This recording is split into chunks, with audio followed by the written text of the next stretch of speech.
Hola y'all, it's Jessie, and I'm here to show you how to make the best biscuits in the South. Hands down, there is no comparison, and yes, they're even as good or better than Cracker Barrel. And they are super, super easy. First thing I'm gonna do is take 2 cups of self-rising flour into a mixing bowl.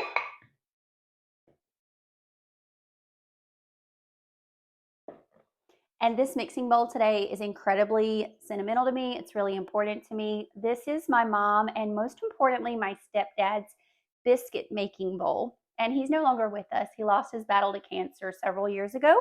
And I got his green biscuit making bowl. And it is a prized possession of mine because it reminds me of him.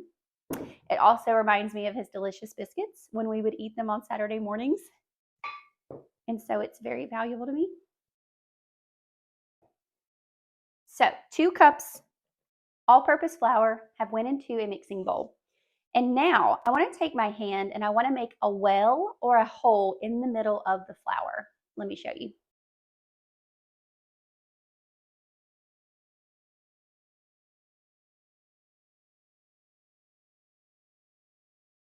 Now into this well or the hole that I've created, I'm going to add 1 cup of whole milk.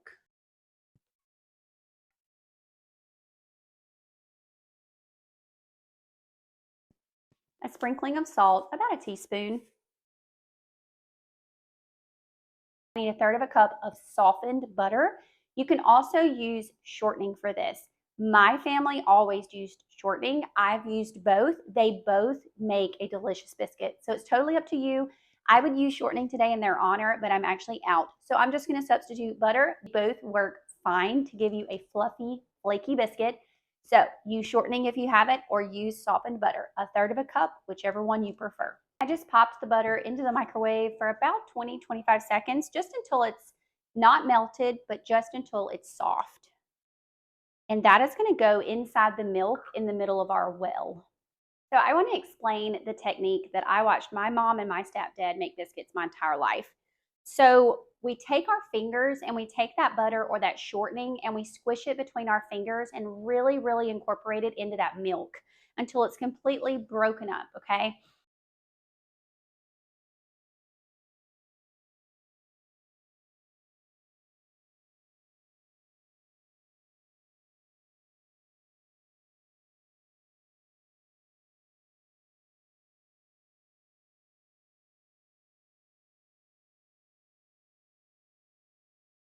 And then we use a circular motion in the middle with our fingertips.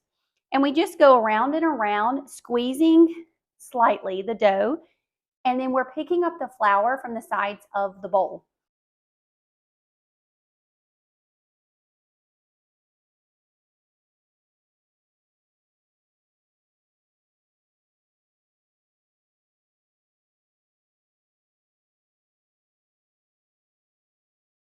This slowly incorporates our flour without over mixing, because over mixing will give you a hard, tough biscuit, and we want a light, fluffy biscuit.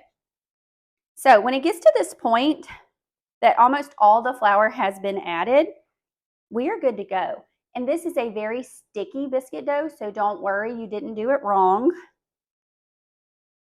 I just like a sticky dough because, I don't know, the biscuits come out fantastic. So I'm not changing a thing. So now that it's come together, I'm actually going to shape this into 5 biscuits.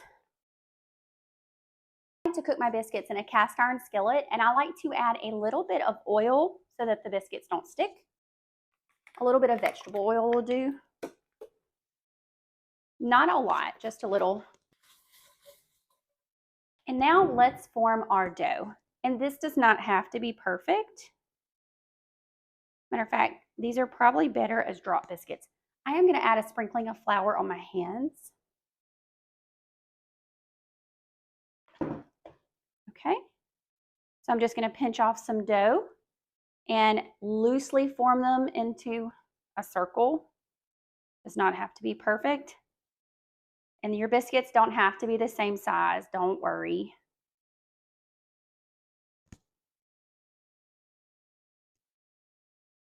This dough is particularly sticky today.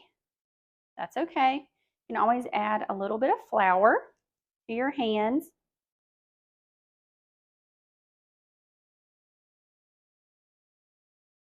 Okay. And my last biscuit, he's going to go in the middle. And then if you notice that some of your other biscuits are not the same size, you can always pinch off some of the dough and add it to them. But these all look pretty good to me. These are about right. I'll show you. Okay, the last thing I'm going to do is take a tablespoon of melted butter and I'm just going to brush the top of the biscuits liberally. I'm telling you guys, these are the best biscuits you've ever tasted. And this recipe is so easy to make, but it's also versatile. This is how I make my copycat cheddar bay biscuit recipe. This recipe is also good for chicken pot pie.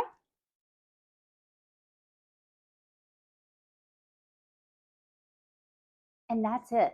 These biscuits will go in a 400-degree oven for 20 minutes. And at 20 minutes, I turn the heat off, turn on the broiler, and let them get browned on top, and then they're ready to serve. So easy. Oven they go. Okay, it's been about 20 minutes, and I've turned on broil just to get a little color on top of our biscuits, and let me show you what they look like. Amazing. These are so hot that it would be impossible for me to taste for you.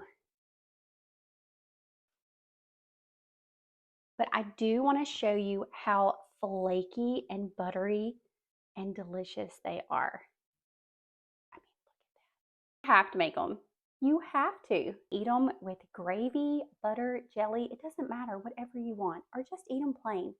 These are the best biscuits you'll ever put in your mouth, guaranteed. Adios.